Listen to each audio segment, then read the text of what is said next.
ikut first gathering. Nah, first gathering ini bahasa mudahnya kayak kumpul angkatan lah. Setiap angkatan itu pasti punya acara perkenalan atau perkumpulan di awal-awal semester.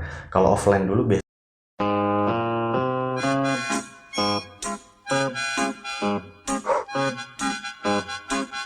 Selamat datang di part kedua yang membahas tentang bagaimana cara mengenal teman atau menambah teman di perkuliahan online seperti ini. Nah, aku Denius, aku suka ngebahas hal-hal yang berhubungan tentang perkuliahan, bisnis, dan personal branding mahasiswa. Jadi buat teman-teman yang merasa cocok banget dengan kontenku, silahkan bantu subscribe channel ini supaya semakin berkembang.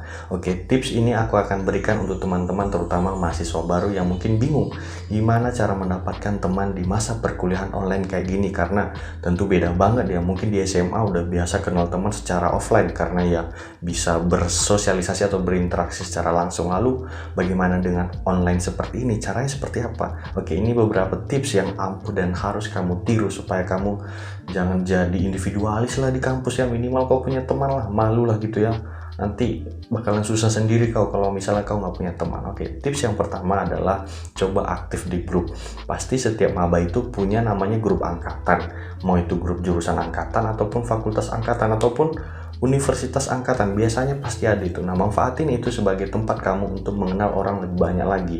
Biasakan ketika ada yang nanya di grup, kamu respon, ataupun ketika memang kamu ingin menanyakan sesuatu, tanyakan di grup itu. Walaupun gak direspon, ya gak apa-apa lah, minimal kamu dinotis sama orang-orang seangkatanmu. Kemudian kamu juga bisa membagikan informasi-informasi penting, mungkin informasi beasiswa, informasi tentang ospek, ataupun informasi tentang universitas ataupun kuliah. Kamu bisa bagikan di sana. Semakin kamu sering muncul di grup, semakin orang menotis kamu. Jadi ketika kamu mau kenal mereka udah kenal kamu lebih duluan. Yang kedua yaitu follow sosmed mereka. Nah, di awal-awal itu kan biasanya sering tuh maba ngelis gitu IG-nya, ayo dong Ren, saling follow, saling follow back gitu. Nah, itu kamu juga ikutan ngelis. Nah, setelah kamu ikutan ngelis, kamu coba inisiatif untuk ngefollow mereka semuanya. Aku tahu pasti banyak yang bisa nyampe 50 list ataupun 50 akun sosmed. Apakah ini harus di follow? Ya saranku di follow lah ya, gimana pun nanti ke depannya kamu bakalan berkaitan atau mungkin ya bakalan berhubungan dengan mereka mau nggak mau. Tapi kalau bisa kamu start duluan, kamu bisa follow IG mereka dan ya DM mereka, bilang follow back ya, kenalin aku ini, kita seangkatan, kita sejurusan, namaku ini, aku dari daerah ini, salam kenal ya, kamu dari mana. Nah, kalau kamu berani ngebuka kayak gitu, aku yakin pasti banyak yang bakalan senang untuk berteman denganmu dan cepat kamu untuk menemukan teman-teman onlinemu ya. Yang ketiga yaitu ikut first gathering. Nah, first gathering ini bahasa mudahnya kayak kumpul angkatan lah. Setiap angkatan itu pasti punya acara perkenalan atau perkumpulan di awal-awal semester. Kalau offline dulu biasanya yang ngadain secara offline itu bisa di cafe, bisa di hotel, bisa di villa, tergantung dari acaranya. Tapi kok online gini biasanya caranya seperti apa? Aku juga nggak paham ya. Ntar mungkin teman-teman yang udah ngadain first gathering secara online bisa share di kolom komentar caranya seperti apa. Kalau online kayak ginian biasanya mungkin paling lewat Zoom atau mungkin lewat Gmeet ya, biasanya ya udah sosialisasi lewat sana atau berinteraksi lewat sana. Manfaatin itu sebagai waktu untuk kamu kenal kiri kananmu, kenal sebanyak-banyaknya. Kalau bisa kamu humble untuk memulai percakapan duluan, walaupun ini secara online ya. Oke, muncul aja di sana.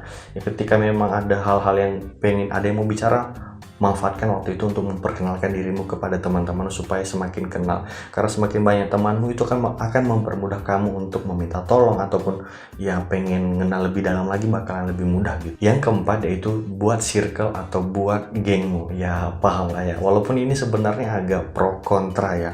Yaitu membuat circle itu ada yang nggak setuju karena dianggap bahwa jangan main circle dong, kita kan seangkatan, harusnya kita ya circle kita lah ya seangkatan itu. Tapi menurutku ini ada efek baiknya juga sih menurutku. Semakin kamu punya circle yang kuat, itu bakalan menopang kamu ketika ada masalah. Karena aku yakin bahwa satu angkatan itu nggak bisa dibentuk jadi circle, tapi circle itu ya bakalan terbentuk sendiri berdasarkan waktu, berdasarkan kecocokan, berdasarkan ya segala proses yang terjadi sehingga nanti kebentuk circle. Mulai nanti circle yang memang satu hobi atau circle yang memang terbentuk gara-gara satu visi, ya mungkin nanti ada circle yang anak-anak wibu, atau mungkin ada circle yang geng-geng motor, atau mungkin ada circle yang itu hobinya suka berkarya ataupun suka segala macam lah ya, bakalan terbentuk sendiri. Jadi kalau bisa ya coba nanti kamu analisis kira-kira mana teman-temanmu yang memiliki hobi dengan kamu. Nah, coba dekatin. kamu ajak mereka untuk belajar bersama, nanti bakalan terbentuk sendiri circle-nya. Dan circle ini sangat berguna ya, karena ketika kita ada masalah kita bisa lari ke sana, ketika kita ada tugas kita bisa ngerjain bareng, ketika terjadi sesuatu kita bisa saling komunikasi lah pokoknya. Makanya circle ini sangat penting sekali. Kalau bisa kamu punya minimal satu circle ya, tapi usahakan circle ini bersifat positif, jangan pula circle negatif, circle yang aneh-aneh pula kau cari. Oke. Yang kelima, cari teman di luar. Kau jangan main di dalam kandang aja, coba sekali-sekali keluarlah, cari teman-teman yang di luar dari jurusan, di luar dari fakultas, atau mungkin di luar dari universitas.